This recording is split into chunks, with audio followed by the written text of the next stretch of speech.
Friends, അസ്സലാമലൈക്കും. എന്തൊക്കെയുണ്ട് വിശേഷം? എല്ലാവരും സുഖമായിട്ടിരിക്കുന്നു വിചാരിക്കുന്നു. 2-3 ദിവസമായിട്ട് നല്ല മഴയാണ്. അപ്പോൾ ഈ മഴയത്ത് ഒക്കെ ആസ്വദിച്ച് കഴിക്കാൻ പറ്റിയൊരു ചക്കക്കൂട്ടാൻ റെസിപ്പിയാണ് കേട്ടോ. ഇത് ഉമ്മാൻ്റെ റെസിപ്പിയാണ്. നിങ്ങളവിടെ ഇങ്ങനെയാണ് ഉണ്ടാക്കുന്നതെന്ന് എനിക്കറിയില്ല. ഇങ്ങനെയാണെങ്കിൽ ലൈക്ക് ചെയ്യുക, കമൻറ്റ് ചെയ്യുക. എനിക്ക് ഉമ്മ ഉണ്ടാക്കണ കേട്ടോ ഇഷ്ടം. ഞാൻ പോലും ഉണ്ടാക്കുന്ന ഇഷ്ടമല്ല.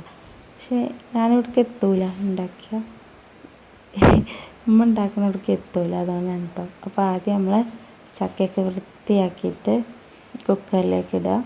എന്നിട്ട് അതിലേക്ക് മഞ്ഞൾപ്പൊടിയും മുളക് പൊടിയും ഉപ്പും വെള്ളം ആഡ് ചെയ്യുക. എന്നിട്ട് കുക്കർ അടച്ച് വെച്ചിട്ട് നമുക്കിത് വിസിൽ വരണം കേട്ടോ.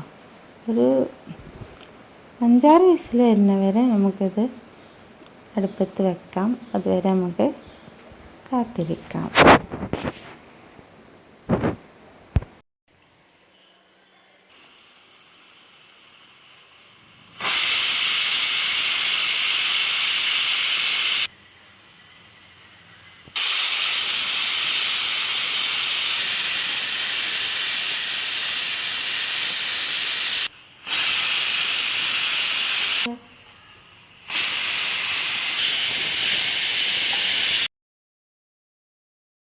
തേങ്ങാരപ്പ് തയ്യാറാക്കാം.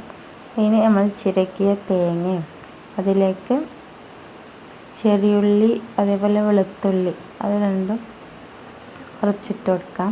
പിന്നെ ചെറിയ ജീരകം അതും ആഡ് ചെയ്യാം. പിന്നെ വേണ്ടത് കുറച്ച് കുരുമുളക് കേട്ടോ.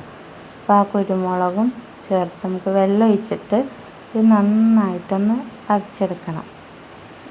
എനിക്ക് തേങ്ങ അരച്ചതാണ് കേട്ടോ ഇഷ്ടം. ചിലർക്ക് തേങ്ങ അരക്കാതെ ഒക്കെ ഉണ്ടാക്കണം. പക്ഷേ തേങ്ങ അരച്ച് ചക്കക്കൂട്ടാൻ കേട്ടോ നല്ല ടേസ്റ്റ്. തേങ്ങ അരച്ചു. അപ്പോൾ ഇതാ നമ്മൾ കുക്കർ തുറന്നപ്പോൾ നന്നായിട്ട് വെന്തിട്ടുണ്ട്.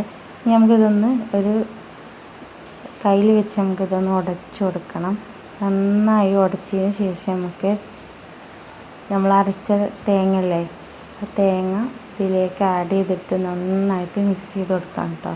നന്നായിട്ട് ഈ ചക്കയും തേങ്ങയൊക്കെ നന്നായിട്ട് മിക്സ് ചെയ്ത് കൊടുക്കുക.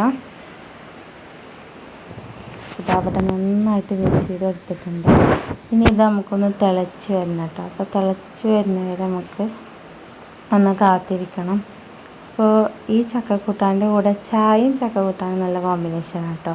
അതേപോലെ ബീഫ്, അതേപോലെ മീൻ കറി ഒക്കെ ഭയങ്കര കോമ്പിനേഷനാണ്. എന്തിൻ്റെ കൂടി നമുക്ക് ചക്ക കഴിക്കാം കേട്ടോ. നല്ല ടേസ്റ്റുമാണ്.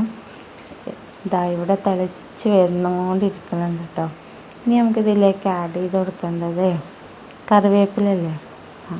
നമ്മളെ നാട്ടിൻപുറത്തൊക്കെ കറിവേപ്പിലില്ലാതെ ഒരു കറിയോ ഉപ്പേരിയോ ഒന്നും ഉണ്ടാക്കില്ലല്ലേ. അപ്പോൾ ആ കറിവേപ്പില, നല്ല ഫ്രഷ് കറിവേപ്പില നമുക്ക് ഇതിൻ്റെ മുകളിലേക്ക് ഇങ്ങനെ ഇട്ട് കൊടുക്കണം.